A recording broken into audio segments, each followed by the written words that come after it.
സല്ലല്ലാഹു അലൈഹി വസല്ലം തങ്ങൾ പറഞ്ഞു, മഹ്ശറിൽ ആദ്യമായി നമ്മെ വിചാരണ ചെയ്യപ്പെടുന്ന നിസ്കാരത്തിന്റെ കാര്യത്തിലാണ്.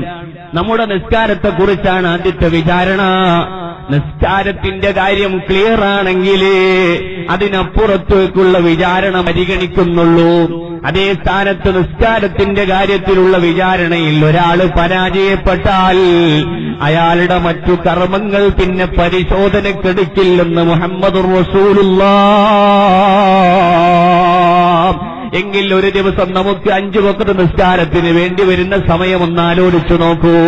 ഒരു ദിവസത്തെ 24 മണിക്കൂറും നമ്മുടെ ഭൗതിക സുഖാഡംബരങ്ങൾക്ക് വേണ്ടി നമ്മൾ നെട്ടോട്ടമോടുമ്പോ അല്ലാഹുവിനെ മറന്ന് ജീവിതത്തിന്റെ ലക്ഷ്യം മറന്ന് പരലോകം മറന്നുകൊണ്ട് നമ്മൾ നമ്മുടെ താൽപര്യങ്ങൾക്ക് വേണ്ടി വിനിയോഗിക്കുമ്പോൾ നമ്മെ സൃഷ്ടിച്ച് പരിപാലിച്ച് യജമാനായ അല്ലാഹുവിനെ ഓർക്കാൻ, നമുക്ക് ഭക്ഷണം തരുന്ന, നമുക്ക് ജീവവായു തരുന്ന, നമ്മെ സൃഷ്ടിച്ചു പരിപാലിച്ച് സ്നേഹത്തോടെ പോറ്റി വളർത്തിക്കൊണ്ടിരിക്കുന്ന നമ്മുടെ യജമാനനായ അല്ലാഹുവിനെ സ്മരിക്കാൻ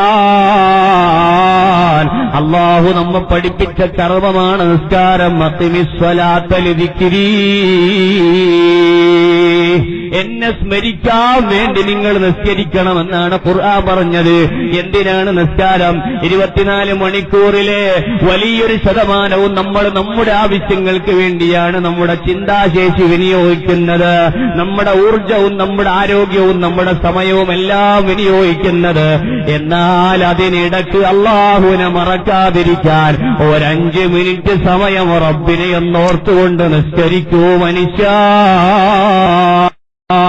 എന്ന് അല്ലാഹു നമ്മോട് കൽപ്പിച്ചിട്ടുണ്ട്. ആ കൽപ്പന അനുസരിച്ചുകൊണ്ട് നമ്മൾ നിസ്കരിക്കാറുണ്ട്. പക്ഷേ ഞാൻ ചോദിക്കട്ടെ, ആ നിസ്കാരത്തിന്റെ അടിസ്ഥാനപരമായ ലക്ഷ്യം നേടുന്ന വിധത്തിൽ നമുക്ക് നിർവഹിക്കാൻ കഴിയാറുണ്ടോ? നിസ്കാരത്തിൽ റബ്ബുൽ ആലമീനായ അല്ലാഹുവിനെ കുറിച്ച് ഓർമ്മ വരാറുണ്ടോ? നമ്മുടെ സ്നേഹസമ്പന്നനായ നാഥനെ കുറിച്ച് ഓർത്തിട്ട് നമ്മുടെ മനസ്സ് തേങ്ങാറുണ്ടോ? നമ്മൾ നിസ്കാരത്തിലേക്ക് നിയ്യത്ത് ചെയ്ത് തക്ബീറത്തുൽ ഇഹ്റാം നിർവഹിച്ചുകൊണ്ട് നിസ്കാരത്തിൽ പ്രവേശിച്ചു കഴിഞ്ഞാൽ ഉടനെ നമ്മുടെ മനസ്സിലേക്ക് കടന്നു വരുന്നു വിവിധ ചിന്തകൾ. നമ്മൾ അതുവരെ ആലോചിച്ചിട്ടില്ലാത്ത, ഓർത്തിട്ടില്ലാത്ത ചിന്തകൾ നമ്മുടെ മനസ്സിലേക്ക് കടന്നു വരുന്നു. നമ്മുടെ ജീവിതത്തിന്റെ വിവിധ ഭാഗങ്ങളുമായി ബന്ധപ്പെട്ട ആലോചനകൾ നമ്മുടെ മനസ്സിലേക്ക് കടന്നു വരുന്നു. ആ ചിന്തകൾ പിശാചിന്റെ ഭാഗത്തുനിന്നുള്ളതാണെന്ന് നമുക്കറിയാം. എന്നിട്ടും നമ്മൾ അതിന്റെ പിറകെ സഞ്ചരിക്കുന്നു. മസീഹുദ് ദജ്ജാൽ എന്ന് പറഞ്ഞ് സലാം വെച്ചാലൊരുങ്ങുമ്പോഴാണ്, നിസ്കാരത്തിൽ നിന്ന് വിരമിക്കാനൊരുങ്ങുമ്പോഴാണ് നമ്മൾ ഓർക്കുന്നത്, ഞാൻ നിസ്കാരത്തിലായിരുന്നുവല്ലോ, എന്റെ റബ്ബിനെ സ്മരിക്കേണ്ട നിസ്കാരത്തിൽ എന്റെ റബ്ബിനെ കുറിച്ചൊരു സെക്കൻഡ് പോലും അല്ലാഹ് എന്നെന്റെ മനസ്സിൽ ഓർക്കാൻ കഴിഞ്ഞില്ലല്ലോ. തുസല്ലി ബിലാ ഖൽബിൻ സ്വലാത്തൻ ബിമിസ്ലിഹാ യകൂനുൽ ഫതാ മുസ്തൗജിബൻ ലിൽഉഖൂബതി. മോനെ, ഇത്തരം നിസ്കാരം കൊണ്ട് ആഖിറത്തിൽ നിനക്ക് മോക്ഷം ലഭിക്കുമോ? ആഖിറത്തിൽ നിനക്ക് വിജയം ലഭിക്കുമോ? ആഖിറത്തിൽ നിനക്ക് പ്രതിഫലം കിട്ടുമോ? ഇല്ല ഇല്ല. ഹൃദയ സാന്നിധ്യമില്ലാത്ത നിസ്കാരം കൊണ്ട് നീ കുറ്റക്കാരനായി തീരുന്നുവെന്നാണ് മഹാന്മാര് നമ്മെ പഠിപ്പിക്കുന്നത്.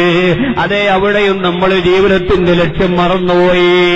ഒരു ദിവസത്തെ 24 മണിക്കൂറിൽ ഒരു 50 മിനിറ്റ് അല്ലാഹുവിന് വേണ്ടി ഓരോ വഖത്തിനും മാക്സിമം 10 മിനിറ്റ് നമ്മൾ വെച്ച് കാൽക്കുലേറ്റ് ചെയ്താൽ ഒരു ദിവസത്തെ 50 മിനിറ്റ് പോലും റബ്ബിന് വേണ്ടി മാത്രം നമ്മുടെ മനസ്സിനെ ഒന്ന് ഒതുക്കി വെക്കാൻ, അല്ലാഹുവിനെ വേണ്ടി മാത്രം നമ്മുടെ ഊർജവും ആരോഗ്യവും ഒന്ന് മാറ്റിവെക്കാൻ, പാരത്രിക ലോകത്തിന് വേണ്ടി ആഖിറത്തിന്റെ വിജയത്തിന് വേണ്ടി നീക്കിവെക്കാൻ കഴിയാതെ ഞാനും നിങ്ങളും പരാജയപ്പെട്ടു പോകാറില്ലയോ?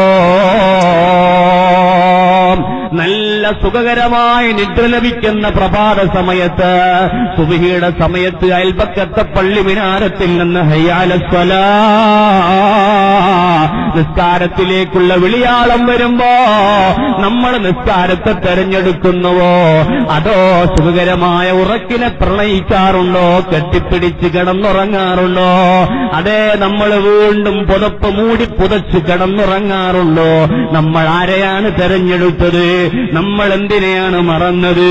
അല്ലാഹുവിന്റെ ഹബീബ് സല്ലല്ലാഹു അലൈഹി വസല്ലം തങ്ങൾ പഠിപ്പിച്ചിട്ടുണ്ട്, ആസ്വാദനങ്ങളെയാണ് അവസാന കാലഘട്ടത്തിലെ ജനങ്ങൾ ഇഷ്ടപ്പെടുക. അതേ ആ സമയത്ത് നമ്മൾ രസകരമായ ഉറക്കിനെ തട്ടിമാറ്റി, എത്ര സുഖകരമായ ഉറക്ക് ആ സമയത്തുണ്ടാകും ഉറപ്പാണ്. എത്ര ഉറക്കം വരാത്തയാൾ, ഉറക്കം വരാഞ്ഞിട്ട് ഉറക്ക ഗുളികയെ ആശ്രയിക്കേണ്ടി വരുന്നയാൾ, മരുന്നിനെ ആശ്രയിക്കേണ്ടി വരുന്നയാൾ, അയാൾക്ക് പോലും സുഖനിദ്ര ലഭിക്കുന്ന സമയമാണ് സുബഹിയോടെടുക്കുന്ന സമയം. കാരണം ഇവനെ മയക്കി ഉറക്കാൻ പിശാചിന്റെ സമ്മർദ്ദമുണ്ട്. ആ പിശാചിന്റെ സമ്മർദ്ദത്തിൽ നിന്ന് കുതിരയോടിയിട്ട് എനിക്കെന്റെ ആഖിറത്തിലെ രക്ഷയ്ക്ക് വേണ്ടി ഞാനൊന്ന് നിസ്കരിക്കട്ടെ. അല്ലാഹുവിന്റെ ഹബീബ് സല്ലല്ലാഹു അലൈഹി വസല്ലം തങ്ങൾ പറഞ്ഞു, മനുഷ്യനെ ഖബറിലങ്ങോട്ട് മറവ് ചെയ്തു കഴിഞ്ഞാൽ പിന്നെ അവന്റെ കൂടെ നിൽക്കുന്ന കൂട്ടുകാരാരാണെന്നറിയുമോ?